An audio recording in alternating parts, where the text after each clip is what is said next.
Hello students चलो आम economics केतटा MCQ questions देखा तो एगुड़िक बहुत इंपोर्टेंट और विगत केतगुड़े वर्ष परीक्षार एगुड़ाक देखा मिली देखा वर्तमान क्वेश्चन नंबर 1 समष्टि अर्थनीति अध्ययन करे डैश से पचार एक निर्दिष्ट गोटे उपभोक्ता विषय ना निर्दिष्ट गोटे प्रतिष्ठान विषय ना समुदाय अर्थव्यवस्था विषय ना उपरोक्त मध्य कौन नुहे बोली से पचार अर्थात तुम देख समष्टि अर्थनीति आंसर कौन हम ना यहाँ 3 नंबर हम समुदाय अर्थव्यवस्था कहीं बोलो ना समष्टि अर्थनीति कहले अर्थव्यवस्था बा अर्थनीतिर सामूहिक अध्ययन को बुझाई था तेणु जातीय आय यार उदाहरण जातीय अच्छा तापरे देखा समष्टि अर्थनीतिर जनक किए अच्छा पिला माने समष्टि अर्थनीतिर जनक होचंती किए एक आडम स्मिथ ना 2 माल्थस ना 3 डेविड रिकार्डो ना जेम केनिस बोल से पचार तो आंसर हम पिला 4 नंबर जेम केनिस आम जाने नेक्स्ट जी बेष्टि अर्थनीति कौन अध्ययन करे एक जने उपभोक्ता 2 गोटे प्रतिष्ठान 3 एक द्रव्यर दर ना 4 उपरोक्त समस्त तो ये आंसर हम पिला माने उपरोक्त समस्त कहीं सब किसी व्यक्तिगत आम कौन पढ़े बेष्टि अर्थनीति जो अध्ययन करते पिला माने जानता बेष्टि अर्थनीति समष्टि अर्थनीतिर एक अंश तो यह हिसाब से व्यक्तिगत अध्ययन को इटा जाना अध्ययन करता है व्यक्ति माने एक अनुष्ठान एक उपभोक्ता आपको नहीं अध्ययन नेक्स्ट चलो देखा 4 नंबर निम्नलिखित मध्य क्योंटी बेष्टि अर्थनीति सहित संपृक्त केते थर आसी देखो यहाँ परीक्षा 2014 17 18 2019 आसी बेष्टि अर्थनीति सहित संपृक्त कोटा 1 जातीय आय 2 अर्थनैतिक अभिवृद्धि तत्व 3 साधारण दर तत्व 4 उपरोक्त व्यवहार उपभोक्ता व्यवहार तत्व तो आंसर हम पिला मैंने उपभोक्ता व्यवहार तत्व गोटे उपभोक्ता को लेकिन व्यवहार तत्व को अध्ययन करता है तेणु एमती हम नेक्स्ट जा क्यों अर्थनीति मुख्यतः आंशिक संतुलन उपर आधारित होता है आंशिक संतुलन उपर आधारित होता है पचार से पचार 1 बेष्टि अर्थनीति 2 समष्टि अर्थनीति 3 मुक्त अर्थनीति 4 पुंजीवादी अर्थनीति तो आंसर पिला माने एटा होची तमरो बेष्टि अर्थनीति राइट आंशिक संतुलन उपर आधारित करता है नेक्स्ट चल 6 नंबर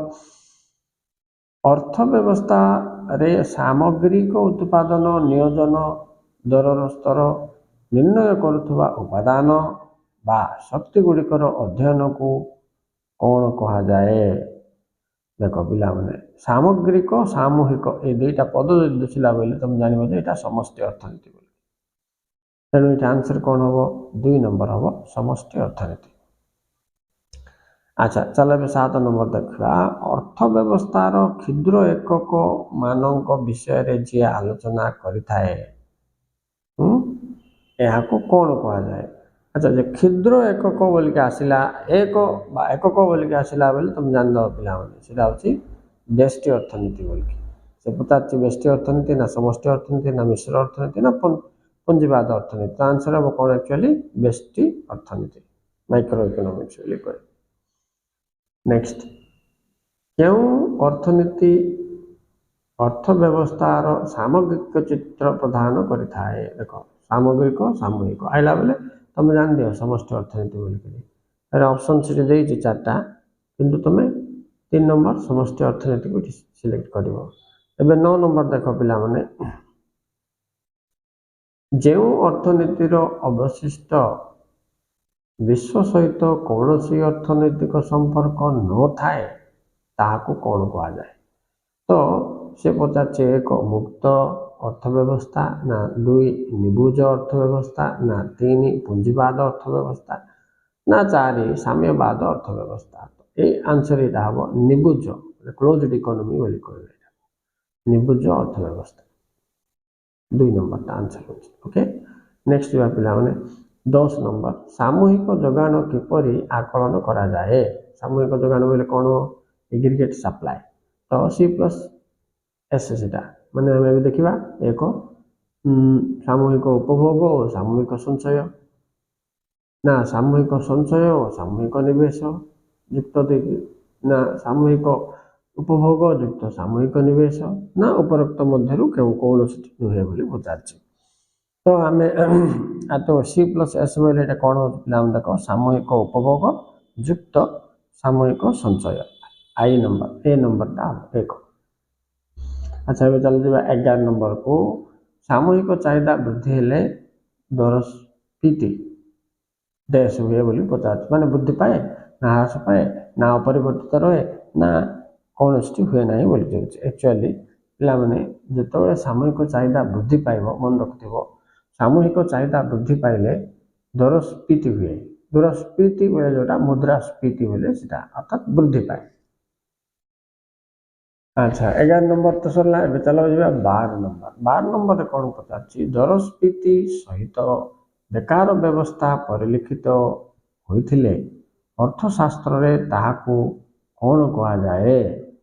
गोटे इम्पोर्टेंट क्वेश्चन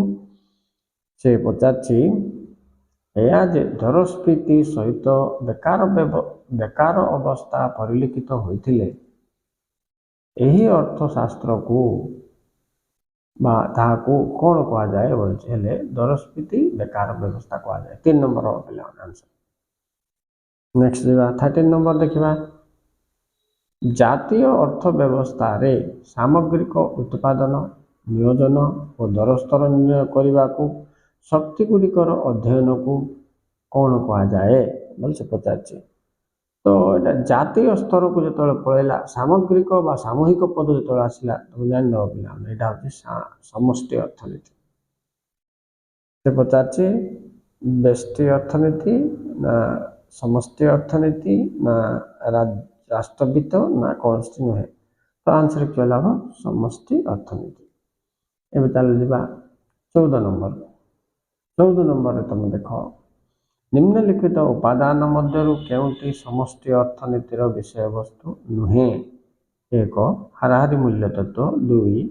अर्थनैतिक अभिवृद्धि तत्व 3 समष्टि अर्थनैतिक बंटन तत्व 4 भोक्ता संतुलन तत्व बोल से पचार तो ये हम पे भोक्ता संतुलन तत्व ये हूँ समष्टिर अंतर्भुक्त नुहे कहीं भोक्ता मान उपभोक्ता जनकर विषय बुझेगा तेणु यह व्यष्टि अर्थनीति को पलैब तो आंसर हो कौन 4 भोक्ता संतुलन तत्व। 15 कौन देख क्वेश्चन पे कहते से केनिस मतरे कौन हेले अर्थव्यवस्था संतुलन सृष्टि हुए ऑप्शन देछि एक जोगाण और चाहिदा समान हेले ना आय वृद्धि पाइले ना सामूहिक जोगाण और सामूहिक चाहिदा समान हेले ना नियोजन सर्वाधिक हेले